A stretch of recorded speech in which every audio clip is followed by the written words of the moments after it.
Hi, this is Joe again with another movie review. And for the subject of this video, I'm going to be discussing another baseball film. Now I have it down that I've done this by every baseball film there is, but I haven't done this one because I recently saw this movie on TV. Excuse me. Because this movie, as it says, the baseball season started when over-the-air movie stations decided to air little-known baseball movies, and this was one of them. And this is the 1952 film The Pride of St. Louis.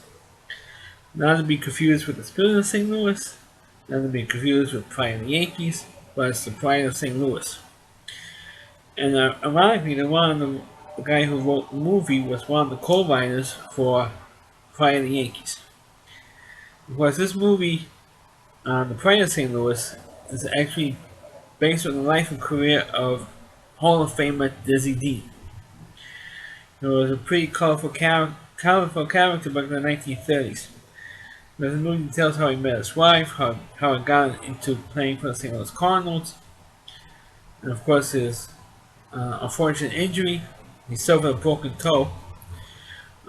He had a line drive back at him, was pitching a game, and the ball broke a toe. He was not able to be able to pitch the same way because of the injury, and he ruined his arm and was never to pitch again, he wasn't able to pitch again the same way. So he had to retire, and then he spent the rest of his career uh, being a baseball announcer. And he was one of the first, the first former athletes to be a baseball announcer. Especially in baseball format, because it's very rare in those days to have a former baseball player be a baseball announcer. Of course, this movie also does star Richard Crenna as Dizzy Dean's brother, Paul Dean, uh, who was, of course, known as Daffy Dean, as a nickname, but Richard Crenna, like 30 years later, was known as playing Colonel Trotman in the Rambo movies. But here he played Dizzy Dean's brother, and he had a really tiny role in playing his brother because it's a pretty significant role. But they're more concentrated on Dizzy Dean's career, and of course, like I said, it was pretty more stereotypical baseball movie at that time because most baseball movies were either uh, mostly based on real life players. His most successful baseball movie I think at that time was, like Phil mentioned earlier, The Pride of the Yankees. That's a Lou Gehrig movie, which I previously reviewed, so please check it out if you haven't seen it.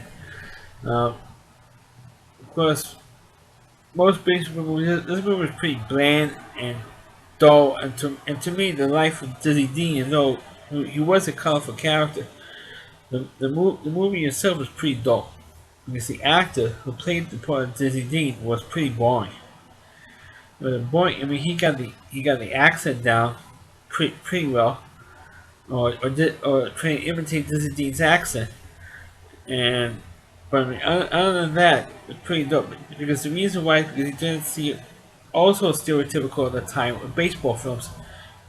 You didn't see all that much baseball action, which is kind of annoying.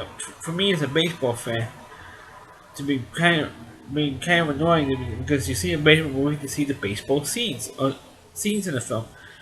And of course, in those days, it would take a long time to set up the shots, like movies today, and it would be a real pain in the ass to shoot baseball scenes because the technology wasn't really there yet. And of course, it wasn't until maybe to the 70s we actually saw actual baseball games being actually filmed for baseball movies. So they're mostly focused on the character development more than him or Dizzy Dean. It was like the same criticism I have of Pride of the Yankees, because it didn't really show all that much baseball action, just the character development between Dizzy and his brother, or Dizzy and Dean and his wife, or Dizzy Dean and the team, which was the St. Louis Cardinals. Of course, after when Dizzy Dean had played, Like I said earlier, he went into baseball announcing, and of course, when I found out, when I looked up for to do a little more background for this film to do this review, uh, found out that this part of the movie was actually fictionalized for the movie. Not the part where he becomes a baseball announcer, but there was a local teachers union in St. Louis was making a stink about Dizzy Dean the way he spoke. Uh, Spoke English because he had a thick Southern accent, an Arkansas accent, and the way he would speak was very hard to understand him. Especially the radio technology in the time in the 1950s, it was very hard to understand. Or the 1940s, where it was he became a baseball announcer. The technology was not there to clear up everything, so people could understand him. And not only that, the way he spoke English, he always used to say the word "ain't." And of course, the old stereotypical line you see in some Popeye cartoons from the 1960s: "Ain't good English." And of course, that's what. I mean, it's true. Ain't is not even really a word. Um, I know they put it in a dictionary because a lot of people use the word "ain't," but "ain't" is not even a word. So of course, the teachers were saying, "Oh, you're teaching the kids lousy grammar. You teach them because a lot of kids listen to baseball games, and the way you speak, you know, express yourself well." Um, and we try to teach these kids how to speak perfect English and perfect grammar, and you're ruining all that because the way you speak during the baseball broadcast.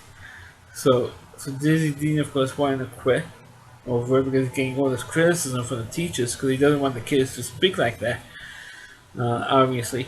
But the owner says, look, I like Dizzy Dean.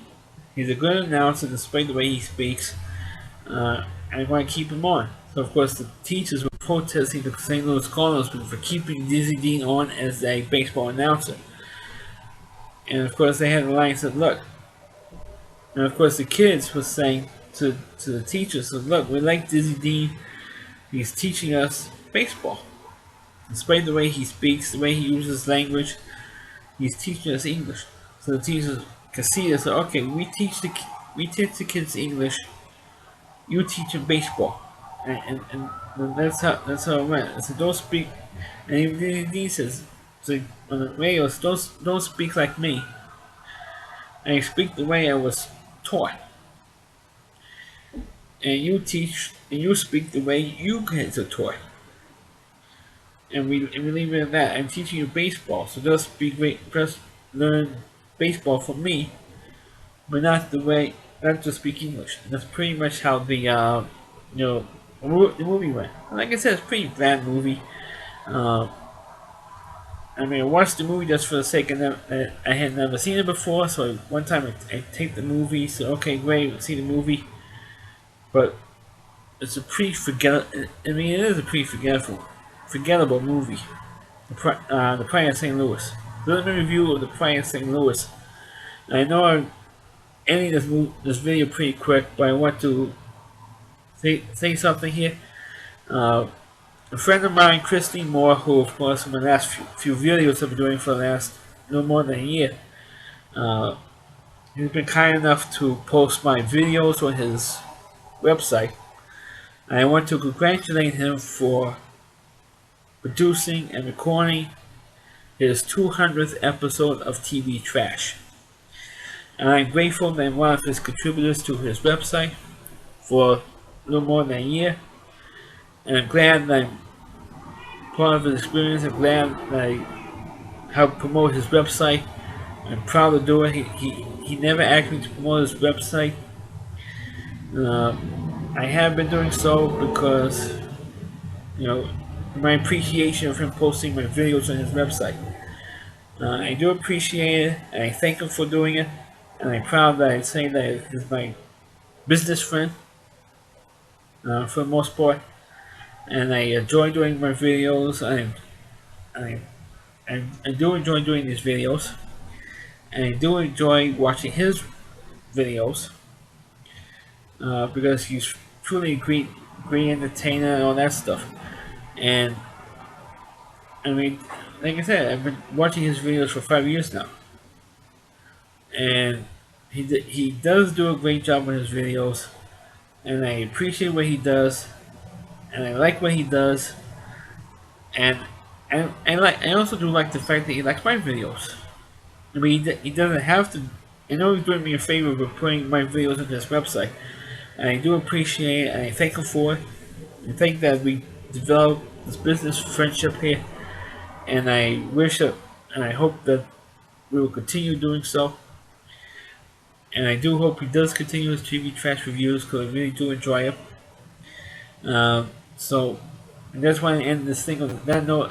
And Chris, congratulations on your 200th episode. And I do hope, God willing, we have a 200 more. So, I want to end the video congratulating Chris on his 200th episode. So please click on my video, please rate it, please subscribe to my channel, and please forward this video onto your Facebook pages. You can check out my videos not only on my YouTube channel, but also the website I've been mentioning the last couple of minutes, rowdyc.com. That's RWDY, rowdyc.com. There's a homepage, the Rowdy Reviewer. Listening more, please check out all of his videos, including his brand new 200th episode. Once again, congratulations, Chris, for 200 episodes. God willing, to be 200 more. Thanks for watching. Catch you next time.